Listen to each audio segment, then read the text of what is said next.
Maagang ipinila ni John Kelvy Mateo, isang rider, ang kanyang motorsiklo dito sa Private Emission Testing Center o PETC nitong August 25, 2021. Kasunod ng nabalitaan na lifted na ang mandatory roadworthiness inspection sa mga Private Motor Vehicle Inspection Center o PNVIC para sa mga nagpaparehistrong light vehicle.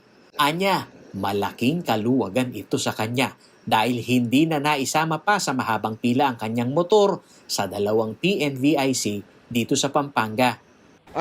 Siguro po para sa akin ay mas convenient na siya dahil sa kadahilanan mas mabilis na po ang proseso ng LTOs at siguro po mas okay po sa mga tao na mas mabilis ang proseso. Para kay Mateo, hindi umano ang usapin ng roadworthiness ng mga motor at sasakyan ang dapat inaatupag ng pamahalaan, kundi ang mga baku-bakong kalsada na nagiging dahilan ng madalas na pagkasira rin ng mga sasakyan. Para po sa akin, issue na po yung kalsada na ayusin nila dahil yung motor po madaling ipagawa. Pero ang kalsada po ay mahirap. Kaya po pagka po pinagawa po nila yung kalsada, mas panigurado na mas kokonti po ang masisirang motor. Nitong August 24, 2021, inihayag ng Department of Transportation o DOTR na lifted muna ang mandatory roadworthiness test sa mga PNVIC.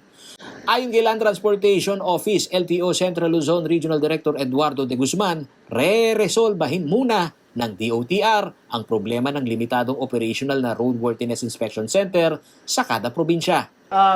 Moratorium, under study pa yung tinatawag nilang GAOR para ma-decongest yung conduct of inspection, so moratorium muna.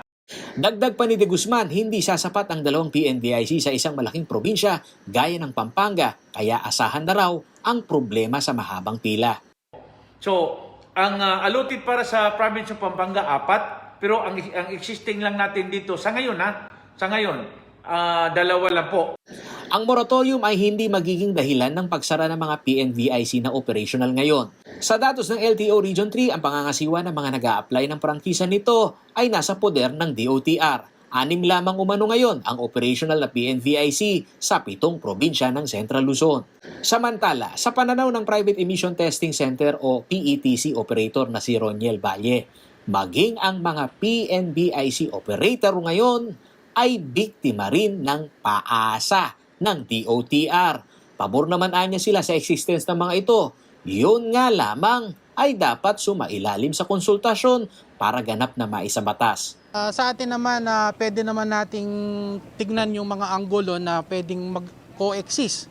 Nandyan ang inspection, nandyan ang emission. Ngayon lang, gawin lang natin, daan natin sa proseso na kailangan, sabi naman natin ng mga taga-Senado, kailangan muna magkaroon ng batas regarding dyan sa inspection. Ang presidente naman ng third-party insurance agency na nagprotesta dahil sa di umano'y monopolyo ng one-stop shop ng mga PNVIC, hindi kontento sa moratorium.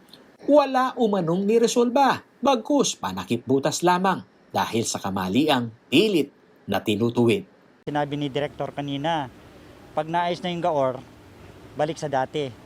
Ano pang inaasahan namin? Kung gano'n na mangyayari, magpapatuloy din na gano'n. Eh di parang gano'n na rin, para kaming batang nilagyan ng lollipop, tapos biglang aagawan. Diba? Parang pinatahimik lang kami, binigyan kami ng candy para manahimik.